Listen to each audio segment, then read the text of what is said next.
Hello there.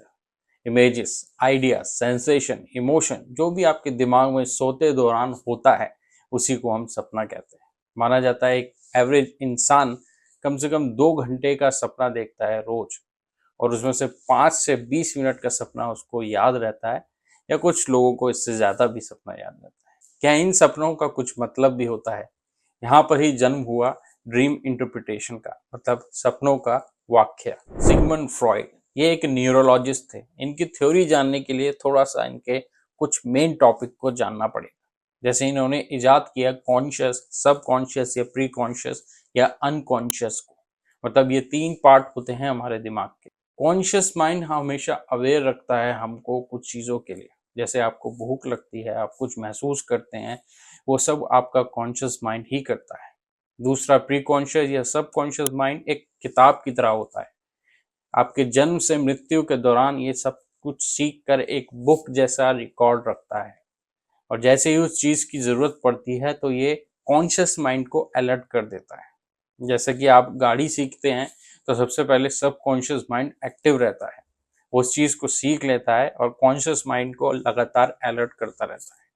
अब जैसे आप कार सीख लेते हैं चलाना, तो उसके बाद वो सब कॉन्शियस माइंड बार बार नहीं एक्टिव होगा, वो सीधा कनेक्ट हो जाएगा कॉन्शियस माइंड से। इसी तरह हमारा एक पार्ट होता है अनकॉन्शियस माइंड। कॉन्शियस और सब कॉन्शियस माइंड कनेक्ट नहीं कर पाता अनकॉन्शियस माइंड से। इसी बात को सिगमंड ने कहा कि अनकॉन्शियस माइंड तक पहुंचने का जरिया है सपना। मतलब आप अनकॉन्शियस माइंड तक सिर्फ सपनों के जरिए ही पहुंच सकते हैं। सिगमंड अपने पेशेंट के इलाज कुछ इसी तरह से करते थे। उनके सपनों को थोड़ा जानते थे और उसी से उनका इलाज करते थे। 1899 सिगमंड एक बुक लिखते हैं जिसका नाम था ड्रीम इंटरप्रिटेशन। माना जाता है कि उन्होंने 1000 सपनों को रिसर्च करके ये बुक को लिखा था। उन्होंने अनकॉन्शियस माइंड के लिए कुछ इस तरह कहा, जैसे आपके साथ कोई ट्रॉमा होता है या आपकी कोई विश होती है जो दब जाती है, या फिर आप उसको बार बार चाहते हैं कि मेरी विश या डिजायर या फैंटेसी पूरी हो, तो वो सपने के जरिए अनकॉन्शियस माइंड आपको दिखाता है। कार्ल यंग जो कि कलीग थे सिगमंड के, उन्होंने सपने को कुछ और तरीके से बताया। उन्होंने कहा कि सपने सिर्फ विश फुलफिलमेंट के लिए नहीं होते, इसका रिप्रेजेंट कुछ और भी हो सकता है। ये एक सिंबॉलिक या मेटाफोरिक हो सकता है। जैसे आप एक सपना देखते हैं उड़ने का, तो सिगमंड की थ्योरी के हिसाब से आप उड़ना चाहते हैं, इसीलिए ये सपना देख रहे हैं। पर कार्ल यंग की थ्योरी के हिसाब से सपना देखने का मतलब ये नहीं कि आप उड़ना चाहते हैं। इसका मतलब है ये आप आगे जाना चाहते हैं, या फिर आप तेजी से आगे बढ़ना चाहते हैं। 1953 कैल्विन एस हॉल ये सपने को कुछ और तरीके से बताते हैं। उनका मानना था कि ये सिर्फ एक थॉट प्रोसेस है। जब आप सोते हैं तो ये थॉट आपके अंदर आता है, वही सपना होता है। जैसे आप सपना देखते हैं आपका दोस्त आपको अटैक करता है, तो इसका मतलब ये नहीं कि आपका दोस्त आपको मार देगा। इसका मतलब है कि आपके अंदर कहीं ना कहीं डर है अपनी फ्रेंडशिप खो जाने का, या फिर आपके दोस्ती में कुछ दरार आने का। 1970 एन फराडे कुछ और बताते हैं सपने के लिए। उनका मानना था कि सपना आपको इंडिकेट करता है या फिर आपको कुछ बताने की कोशिश करता है।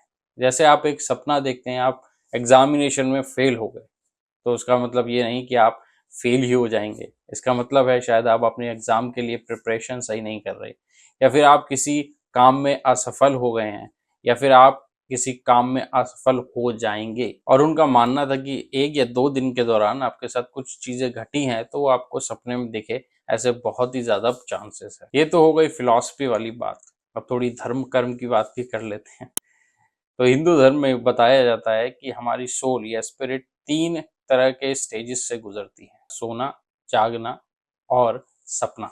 उपनिषद में ये लिखा है कि सपना जो है हमारा, वो हमारी इनर सोल की डिजायर है। जब हम सपने देखते हैं तो हमारी आत्मा हमारे शरीर से निकल जाती है, जब तक के लिए जब तक कि हम उठते नहीं हैं। जोडाइज्म धर्म के लोग जो हैं वो सपने को ईश्वर की आवाज मानते हैं।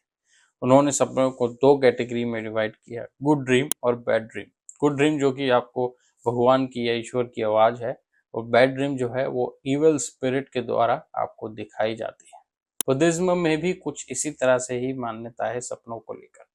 माना जाता है जब बुद्धा ने घर छोड़ा था तो उनके रिश्तेदारों को एक ही जैसा सपना आया था। बुद्धिज्म में यह भी माना जाता है कि सपना एक साइन पोस्ट है। जैसे जैसे आपकी उम्र गुजरती है आपका सपना उसी तरह से बदलता रहता है। Lofty principle of dream interpretation, ये एक चाइनीज बुक है जिसे 16th सेंचुरी में चैन शियाओ ने लिखा था। उसमें कुछ इस तरह से सपनों को लेकर बोला गया है। मान लीजिए एक एक्स पर्सन सपना देख रहा है तितली का, मतलब वो खुद तितली है। वो उस तितली स्टेट में काफी खुश है। अचानक से उसका सपना टूटता है और वो अपने एक्स स्टेट पे ही पाता है अपने आप को। तो इसका क्या मतलब है कि एक्स जो है वो तितली था, या फिर तितली जो है वो एक्स था। है ना इंटरेस्टिंग। एडवर्ड टेलर, इनके बारे में मैंने आपको मैजिक वाली वीडियो में बताया था। इन्होंने एनिमिज्म को काफी बढ़ावा दिया था। उनका मानना था कि सपने जो हम देखते हैं वो रियल एक्सपीरियंस होते हैं। मतलब जब आप सो जाते हैं तो आपकी सोल जो है आपकी बॉडी का साथ छोड़ देती है टेम्पररी, और जब आप मर जाते हैं तो वो परमानेंटली आपका बॉडी का साथ छोड़ देती है। क्लैरिसा पिनकोला एस्टीज, उन्होंने सपने को लेकर कहा कि ये घर आई चिट्ठी के जैसा है। मतलब सपना आपको कुछ ना कुछ बताना चाहता है।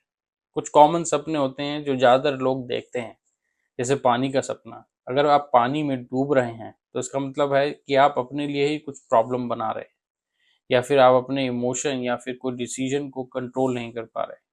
अगर आप पानी में इंजॉय कर रहे हैं तो आप इमोशनली काफ़ी खुश हैं, या फिर आप इमोशनल डिसीजन काफ़ी अच्छे से लेते हैं।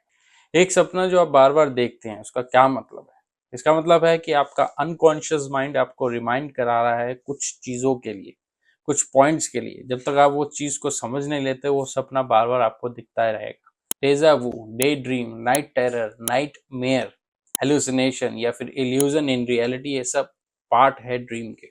मेरा खुद का यही मानना है, अगर आप कोई सपना देखते हैं तो उसका कुछ ना कुछ मतलब ज़रूर होता है। अगली बार आप कोई सपना देखें तो उसका मतलब ज़रूर देखना। मिलते हैं अगली वीडियो में।